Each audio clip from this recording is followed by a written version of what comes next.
안녕하십니까. 계속해서 대구 경북 소식입니다.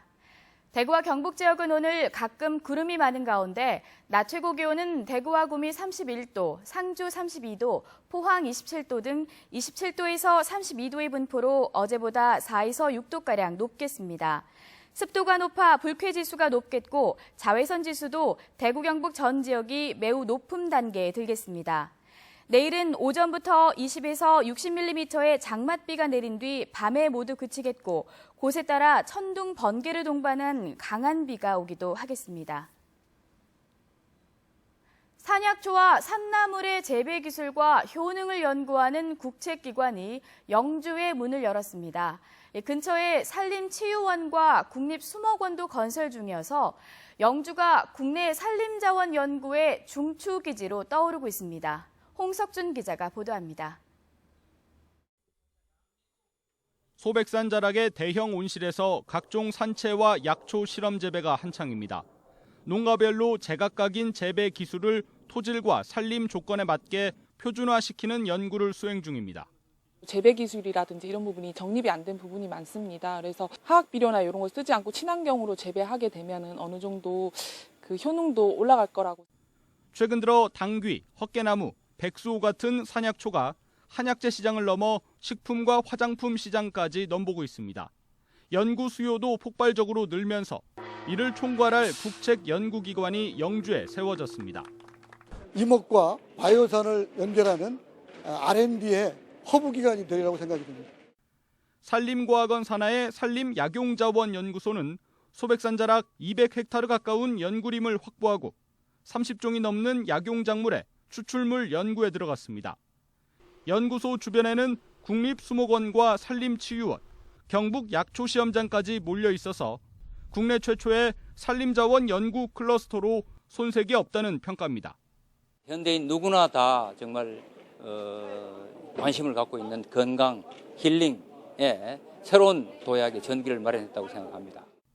다만 성격이 비슷한 연구가 중복되지 않도록 기관 간의 차별화 방향을 미리 협의하고 지역 농가 소득에 실제 혜택이 되는 연계 사업도 함께 마련돼야 한다는 지적입니다.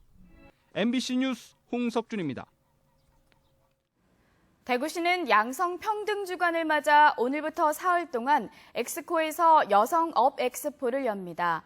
대구시는 해마다 양성평등주간에 기념식만 열어왔지만 올해는 실질적인 양성평등을 위해 기념식도 열고 사흘 동안 엑스포도 열기로 했습니다. 여성업 엑스포는 취업 창업 박람회로 스타기업이 포함된 150개 중견기업들이 미취업 여성과 경력 단절 여성들에게 취업의 기회와 정보를 제공할 계획입니다. 전국시도의회 의장협의회는 어제 열린 제3회 우수의정대상 시상식에서 대구시의회 조홍철, 김규학, 이민환 등 3명의 의원에게 우수의정대상을 수여했습니다. 조홍철 의원은 다문화 가족 학생을 위한 체계적인 교육정책 마련에, 이민환 의원은 대구 각종 축제를 활성화한 부분이, 김규학 의원은 의료관광 활성화를 위해 기여한 점이 높은 평가를 받았습니다. 대경대학교가 기부 릴레이 캠페인에 나서 일주일 만에 1억 4천여만 원을 모았습니다. 대학 교직원과 외부 산업체 관계자 등이 참여하는 기부 릴레이에는 우수 인재들이 경제적 어려움 때문에 학업을 포기하는 일이 없도록 하기 위한 것으로 앞으로 3년 동안 1단계 캠페인을 전개합니다. 캠페인을 통해 모은 기금은 투명한 집행을 위해 액수와 사용처 등을 모두 공개하기로 했습니다. 국가인권위원회 인권단체 협력사업의 하나로 대구 소년문화공동체가 실시한 청소년 선거권 및 정치 참여 실태 조사 결과 청소년 580여 명 가운데 57%가 선거 기준 연령이 현재 만 19세보다 낮아져야 한다고 응답했습니다. 만 17세가 적당하다는 비율이 높은 가운데 청소년도 권리를 보장받아야 한다. 소셜 네트워크 서비스 등의 사용으로 정치에 관심을 갖는 연령이 낮아지고 있다는 응답이 많았습니다. 다음 달부터 대구 수성구의 어린이공원 60여 곳과 청소년 시설이 금주 금연 지역으로 지정되고 소유자나 관리자가 신청하면 유치원과 어린이집 주변 10m까지도 금주 금연 지역으로 지정할 수 있게 됩니다.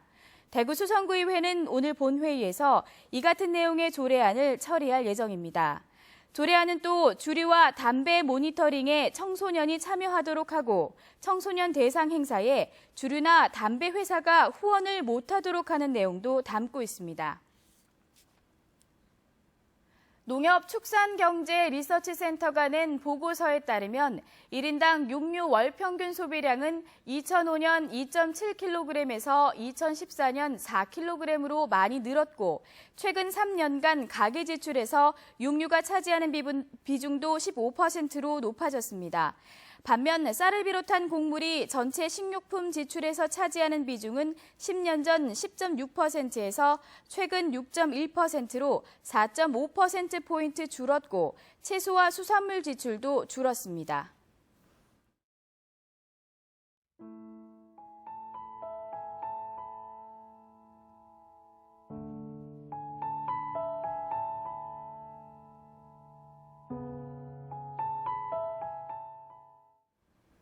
네, 이상으로 생활 뉴스를 마칩니다. 고맙습니다.